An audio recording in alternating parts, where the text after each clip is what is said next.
Hello, welcome to the presentation of Club Leaders' Responsibilities to Rotary International. Successfully leading your club is both a challenging and exciting task, but there are also responsibilities a club leader has towards Rotary International. Today we will cover 4 objectives regarding your responsibilities to RI. We will talk about member access, Rotary's online system, the semi-annual report, correct usage of the Rotary marks, and minimum Rotary Club standards.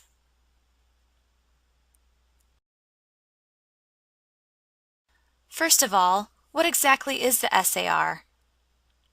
The SAR is the basis for calculating and paying the club dues to Rotary International. Apart from being available in member access, it is also emailed to club officers. Clubs can still receive a print copy of the SAR, but the online method is faster, more reliable, and better for the environment.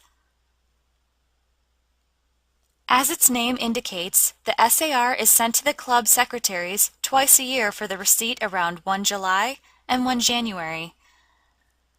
The semi-annual dues should be considered due upon receipt, and it is in the club's best interest to handle the SAR as soon as possible, so the club stays in good standing with RI. The SAR comes with detailed instructions. Please read them carefully to ensure that you fulfill all of your administrative duties. Clubs who use the online method and update membership data via member access no longer need to fill and send back any paperwork to RI.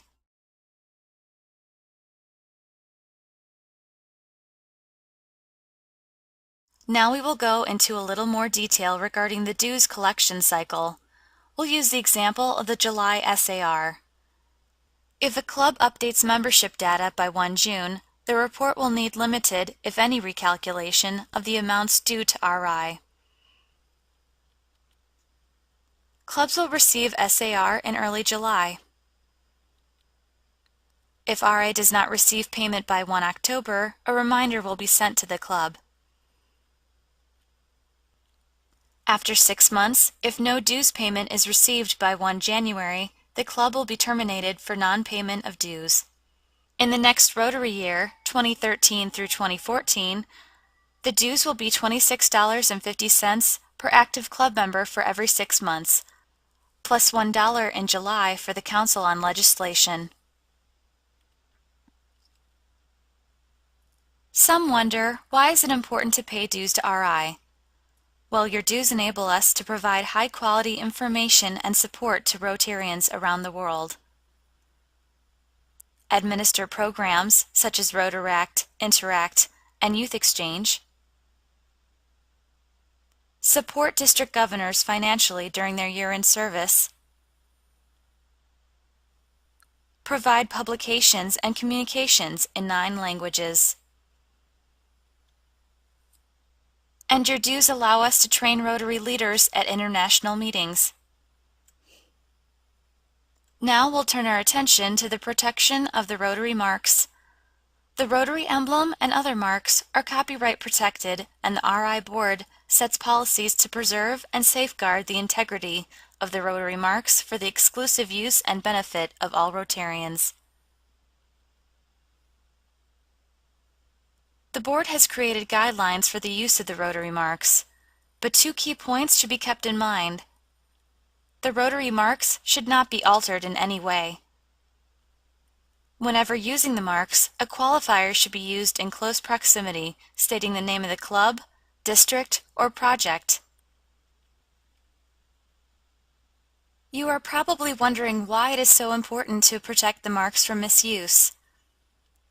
Correct usage ensures that clubs receive proper credit and recognition for their projects. It protects RI's good name and the reputation of its intellectual property.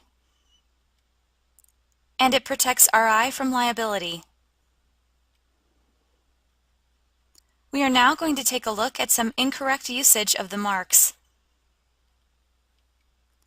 This Rotary emblem has been altered using incorrect colors, and the words Rotary International are missing.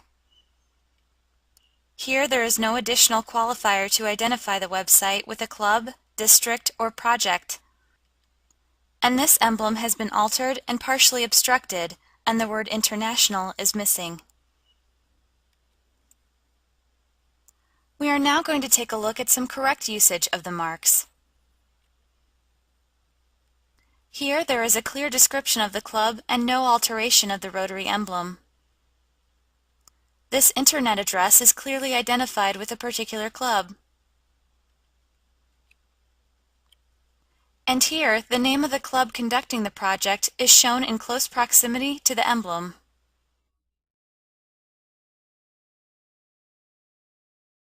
The Rotary marks not only include the RI emblem, but other emblems as well. Here are some examples. Apart from emblems, certain phrases and words are also copyright protected, such as service above self, and even Paul Harris.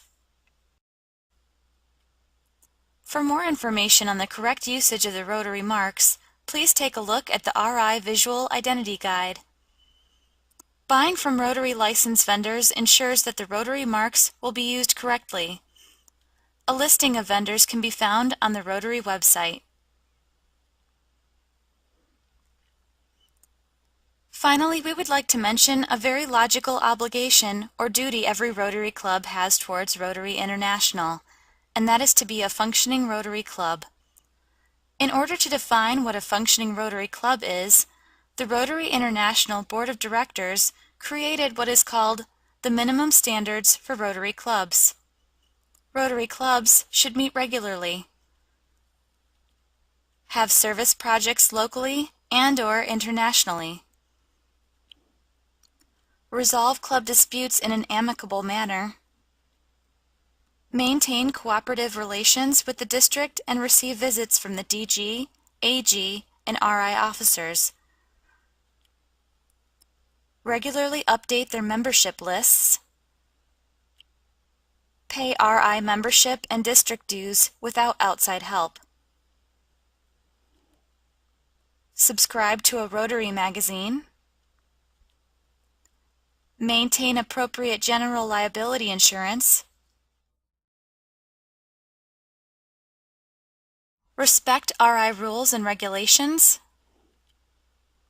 and they should not initiate or maintain litigation against RI.